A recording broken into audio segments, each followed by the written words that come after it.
What's up and welcome back. I'm John Stark from ActiveMovieGuy.com, your favorite blind film critic, and today I'm taking another look, another anniversary, this one, Romancing the Stone. I watched this with audio description, and this is my first time. Admittedly, this is one of those films that I've always sort of had on that want to watch, need to watch list, and just never got around to. And I have from my time being cited, literally like the poster for this is like emblazoned in my brain. Like I know what the poster looks like for this, and I'm fully aware that this kind of begins this sort of like little series of Michael Douglas, Kathleen Turner movies, which even sort of leads to sort of like the inspired reteaming of them in War of the Roses.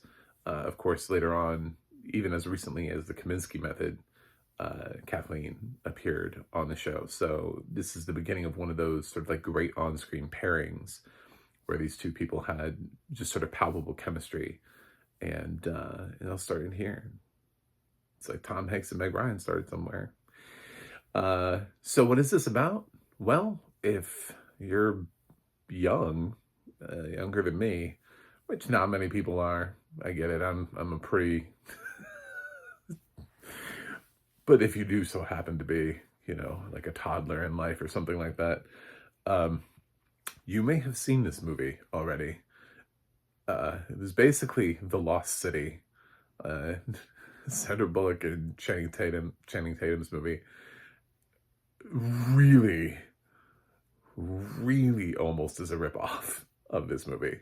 It changes a couple things so that it can avoid necessarily calling itself a direct remake or a knockoff. But my God, just, it's like I was aware that The Lost City was derivative and wasn't like the most original thing in the world. But um, when you watch Romancing the Stone, you're like, damn, all right. So Joan Wilder is a romance novelist who starts off at the beginning and she's sort of like finishing her book, and she's got this great scene where it's like we see how I guess it would be translated into film, from like the filmmaking perspective of it, and then like it cuts to her and she's finishing the book, and you don't know. Kathleen Turner had this like great sort of sexy sultry voice which has not aged well. Now she just sounds like she's an 8-pack a day smoker. But back in the day, it used to be this thing. It was like, oh my God, your voice. What is this voice? Um, so she's narrating this story, and then cuts to her and she's just like crying, and she's like run out of tissues, and she has notes about like buy tissues, but she hasn't bought tissues. And so she's just alone. She has a cat. She's one of the most renowned romance novelists, but she has no romance of her own. Her life is barren with no love, which is, the other, it's sort of in the opening sequence, other characters around her sort of color her as being a little bit, afraid to go out and seek adventure, which luckily comes her way when her sister is kidnapped in Colombia. Anyway, once you get past that, you're just like, all right then. I guess that's one way to get her going. So she has to figure out a way how to free her sister in Colombia. I guess contacting the government is out of the question, and as finding, so as a romance novelist with no particular set of skills, the most logical thing to do is leave your house and go to Colombia. Cool. So so she does that, and she runs into sort of a mysterious but sexy man in Jack T. Coulter, played by Michael Douglas. And he is there for a very specific reason. Their first encounter is actually kind of funny, but he becomes sort of this mysterious adventurer, almost like the ones she writes about in her novel. Like, is this real, or is she fever dreaming this adventure? We don't know, but we will find out, because Jack is very adventurous and handsome, just like what we've just seen. And it's like, maybe she just had in a coma in her house. And this is a fake adventure. It's always possible. Sort of a key for those people who are like, I don't know, is this really real? Is the fact when he goes, when he tells her what the T stands for, his middle name is Trustworthy. I'm like, no, it's not. Nobody wrote that down on a birth certificate. Could you imagine going into a hospital and being like, what do you mean? Hello, Mrs. Coulter. What would you like to name your child? I really like the name Jack. For middle name, let's go with Trustworthy. It's a family name. My great-great-grandfather was named Trustworthy as his first name. I've really always liked that. And we've just kind of kept it around in the family forever and ever, just kind of bouncing it around. And, you know, my sister is named Trusty, so it's sort of like a spin on that. So we're just going to keep it around. Trustworthy. Jack Trustworthy Coulter.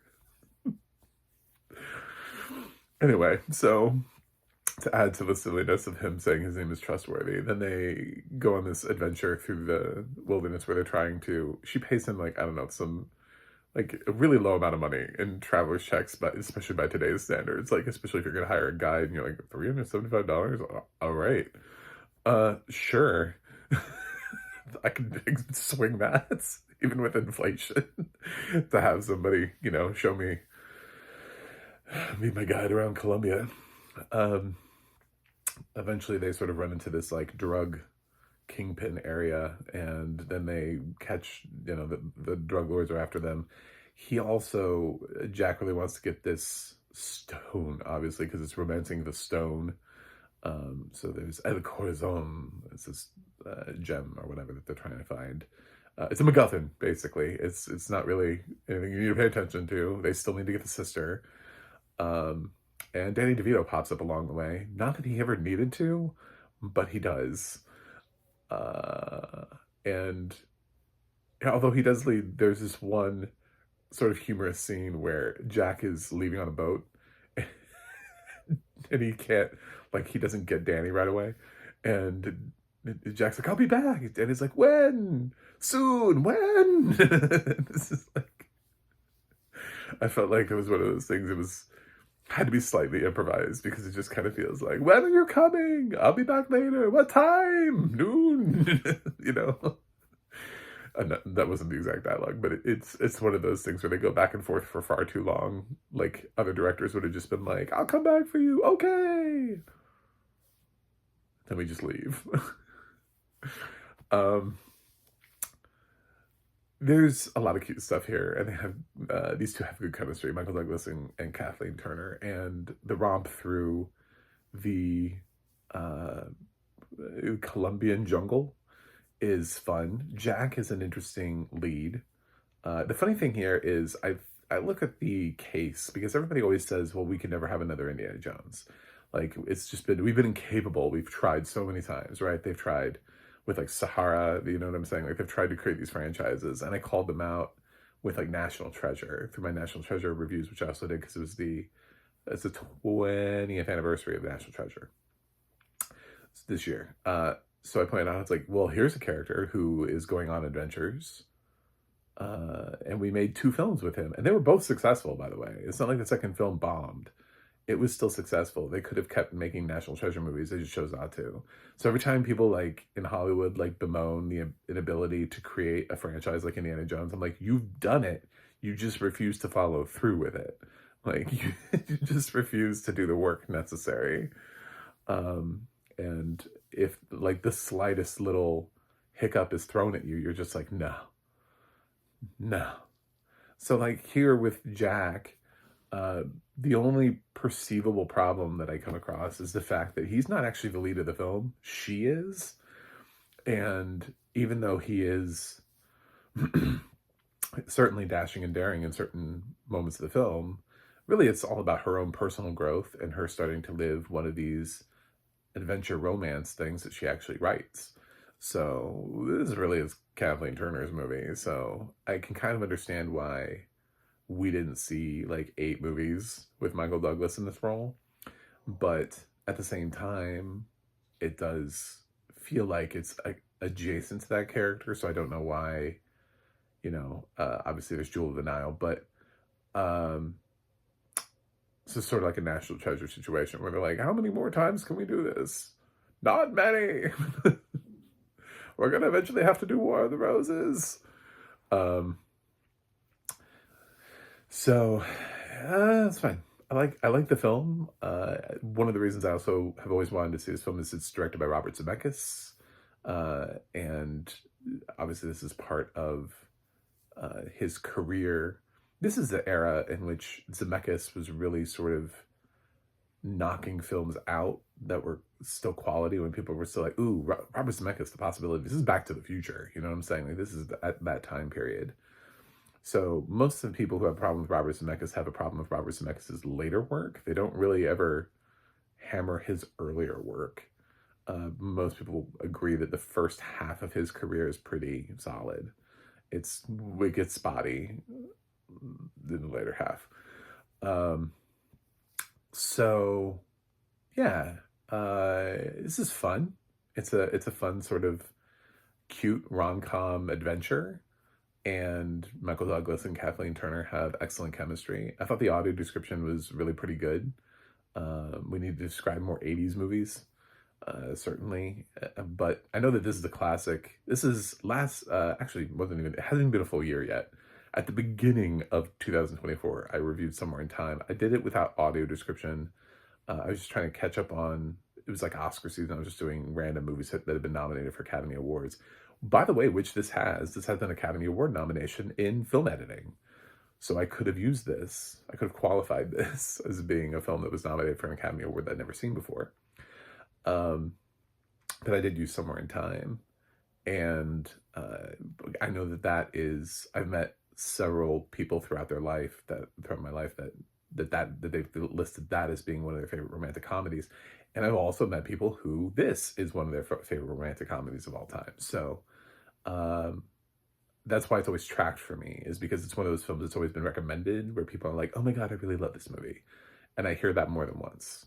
So to those people, I see you and I understand why you like this film, and it's fine. And honestly, it didn't age badly. Like, it's not one of those films where you're like, ooh, this is not good, or ooh, this is bad, or ooh. I mean, Joan really does kind of figure out her own thing, and by today's standards, there's a whole bunch of like YouTubers walking around going like, we got girl bosses everywhere. I'm a critical drinker and I hate girl bosses.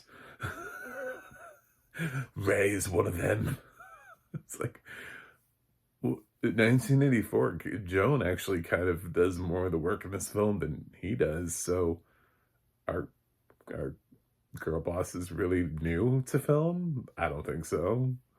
But I guess the fact that maybe we have girl bosses who don't need a man, and here she does fall in love with a guy.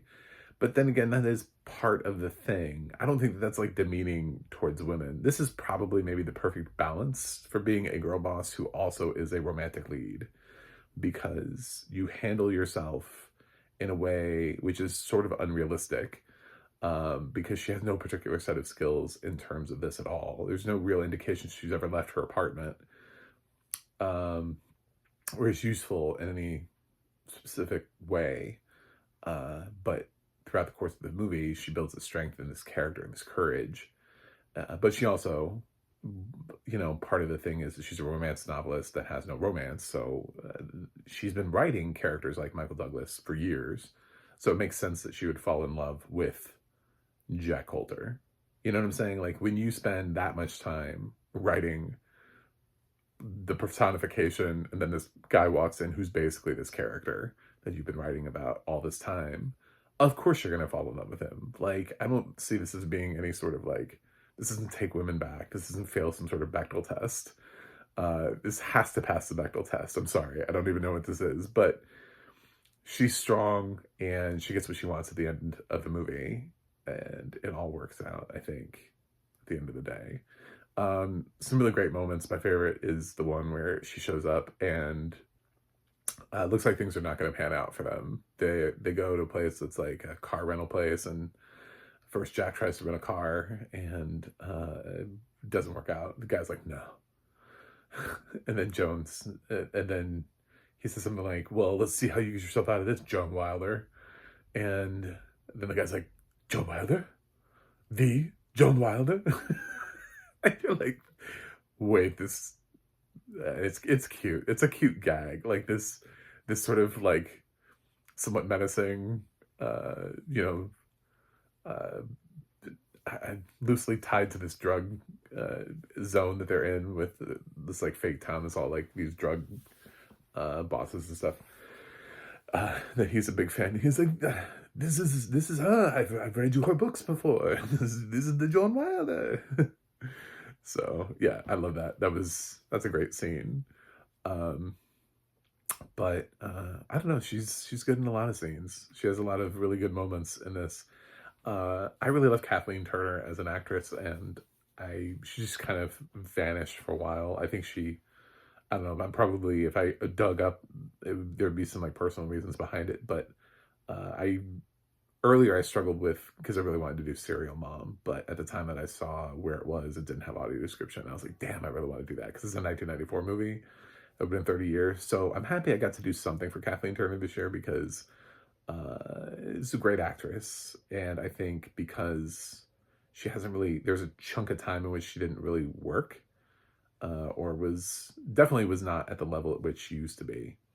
I'm not really sure how many people know about her, so please watch this film because Kathleen Turner is amazing. Michael Douglas, of course, is great, but I have like 27 movies I can talk about Michael Douglas being great in, and because of Hollywood's ageism, Kathleen Turner's career kind of stops at a certain point. But I did like her when she came back on Kaminsky Method, though. That was cute. So check out Romancing the Stone. I'm gonna give it an A-. I think it's definitely, all the hype is there, and I thought it was funny. The A- is just because I was like, does Danny DeVito need to be in this?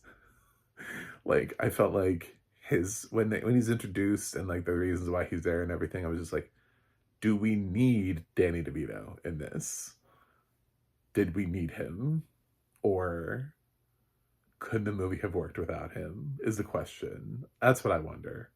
I wonder what I love Danny, but it just kind of feels like he becomes like a third wheel, like a comedic, like sidebar or something, which the film didn't necessarily need because their rapport was funny enough as it was.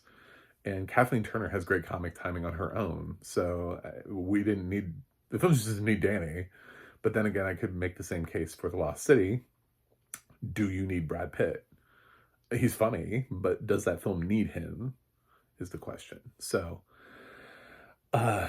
anyway, that's it. So thanks for watching. Thanks for subscribing. And I will see you guys on the other side.